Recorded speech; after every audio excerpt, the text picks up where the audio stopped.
Excuse me.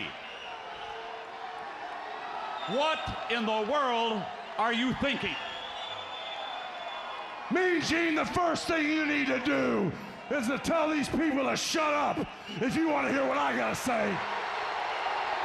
What up, y'all? It's KMB, the Sexy Ninja, in the place to be for our Paper Saber universe, and this is the New World Podcast, brother. And we're talking about Dynamite, May 8th, 2024. Tony Excalibur on commentary, no Taz, but we get Don Callis after our first match of the show, and Adam Copeland rolls up, and we're in Canada. And he tells us, and he tells the interviewer, like, hey, I talked to Tony Khan, and he did me a favor. He's going to make my TNT Championship match tonight with Brody King a no DQ. So you know it's going to be crazy, bloody, war, bloodbath, all that good stuff. So, and Adam's like, you want the Rated R Superstar? Huh? You want the Rated R Superstar? Well, you got him, buddy. You got him. First match of the night, Orange Cassidy versus Trent Beretta, and a very loosey-goosey set of rules here for this match because they went out into the crowd, they fought, they had a floor spot and everything like that, and the ref was like, please get back in the ring, please, I don't know what to do. And the commentary team was like, the ref understands how personal this is, so he's letting them get away with a lot of shenanigans. Yeah. But the best part about this is Don comes out, then he gets on commentary. Orange Cassidy gets the win with the roll-up. And the best part about this is Trent's like, oh, screw this. He beats the shit out of Orange. The fight continues between these two. It ain't over anytime soon. Chris Statlander had to come out. Don Callis had to get in between them. I don't even know why Don is there, but he had to get in between them like, hey, don't. You're going to kill him and stuff like that. But I will say this.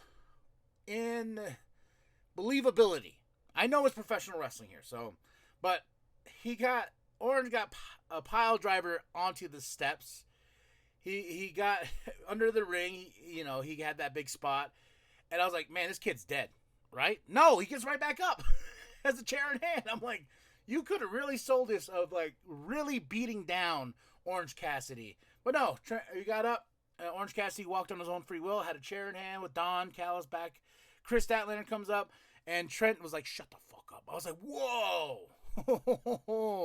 Trent's not having it. Chris is still yelling at him. And this is the way we start off the show. The Elite, they show up as well. They're about to park. And Tony Khan's spot. We had to see this. We had to see the takeover of the Elite. And they had to show us that how they're taking over. They parked at Tony Khan's spot. Yeah. There's a lot that goes on in this first hour. So bear with me here. Then next up, we have a Kenny package. What happened to him last week? Then we have a Jack Perry promo. He's just like, yeah, Kenny, blah, I'm me, scapegoat. And then we have a Kenny Omega announcement, and he made this official for Double or Nothing. May 26th, the Elite will be in an Anarchy in the Arena match, and there's going to be Team AEW. And he announces FTR, and the other two will be announced later on in the show. Hope you get well, Kenny. I can't wait till you come back. And he was in the ER setting, so we know it's serious. Tony Schiavone with Serena Deeb, and I will say, oh my God. This crowd did not give a fuck. Even with Serena talking about her medical past issues and everything like that with the seizures and everything like that. It's just one of those things. I was like, that crowd was like, boo, move on. And I was like, I felt really bad for Serena. And what's funny is like I've been doing a deep dive back in like Punk's history, especially with WWE, and I totally forgot she was in Straight Edge Society. Totally forgot that.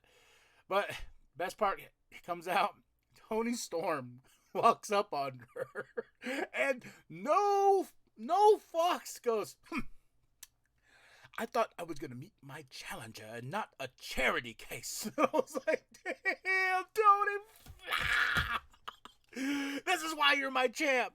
Oh, she takes out the money from her bra, just throws it at her. Serena. And Serena's like, I want you to give a shit. And Tony just straight up comes up and is like, I, with every fiber of my being, don't give a shit. I was like, that made me pop. I was like, ow! Get the burn ointment, man. Tony just shut down Serena hard on this. I mean, hard with a capital H. Hard. Oh, man. Then Lexi backstage with Orange. He has the ice. And Rocky's like, hey, man, guess what? I talked to Tony. And he is in Jacksonville because we have to confirm that Tony's not there. He's in Jacksonville. This was mentioned a few times. He goes, if I beat Jay White tonight, me, you, and I forgot who else. Oh, he also said, we can get Trent. We can patch things up. And Orange was like, hell no. Did you just see what he did to me out there? Like, no. So Rocky's like, if I beat Jay White, we get an opportunity at those trios championships, or the unified trios championships. And Orange was like, yeah, just go do your thing. Then I was like, all right. Next match of the night, Mariah May versus Harley.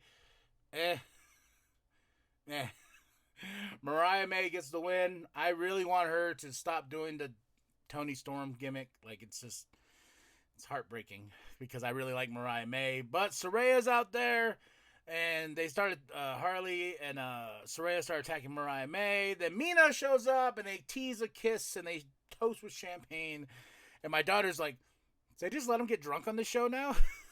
I was like, well, these two have a thing. So, Pac is backstage. He's angry. He's all stern. He's like, I'm angry. Here comes Bullet Club Gold. Guns up. And they tell him, like, hey, man, you lost to Okada, so just go be a loser somewhere else, basically. And as they're walking off, the Guns are like, you bastard. I don't know why that tickled my fancy, but, man, it tickled it hard. Malachi Black promo. And just talking about Adam. We eventually need to have these two fight each other, right? Is that going to happen at Double or Nothing? Like, they've been, like, it's been a tease to a point where I'm like, okay, just finally fight. But he has to go through each member of the House of Black first before he can get to Malachi.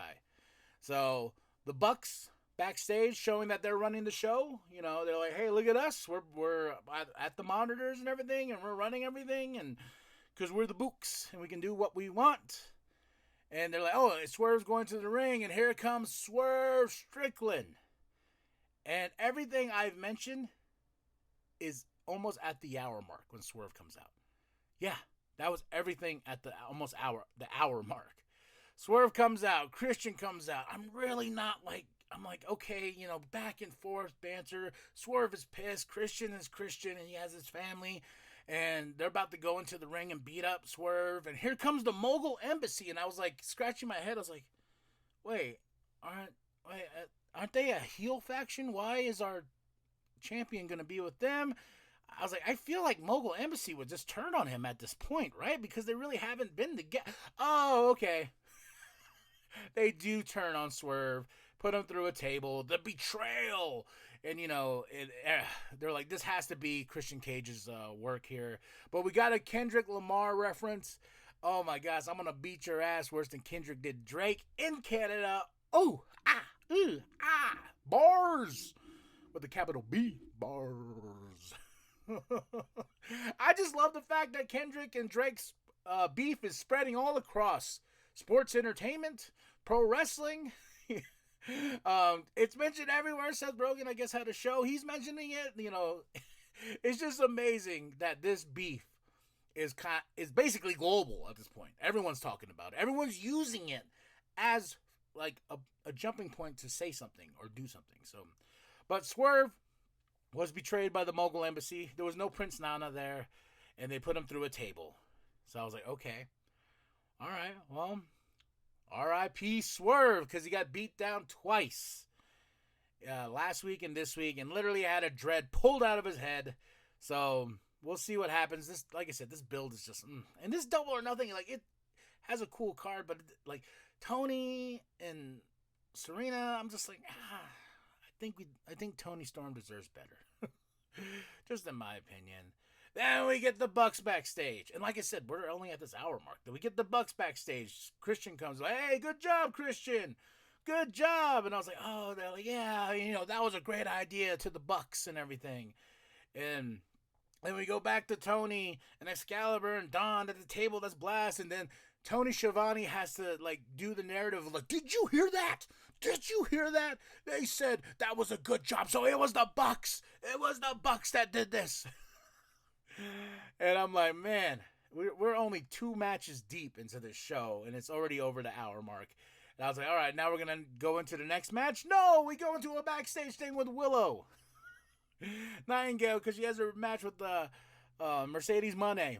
And I was like, okay, all right, well, we're building that. And she did a great promo saying she's going to beat her. You have your red carpet. I have professional wrestling here because I'm Willow fucking Nightingale. And I was like, go Willow. I love Willow. Now we go into our third match of the night, Rocky versus Jay White.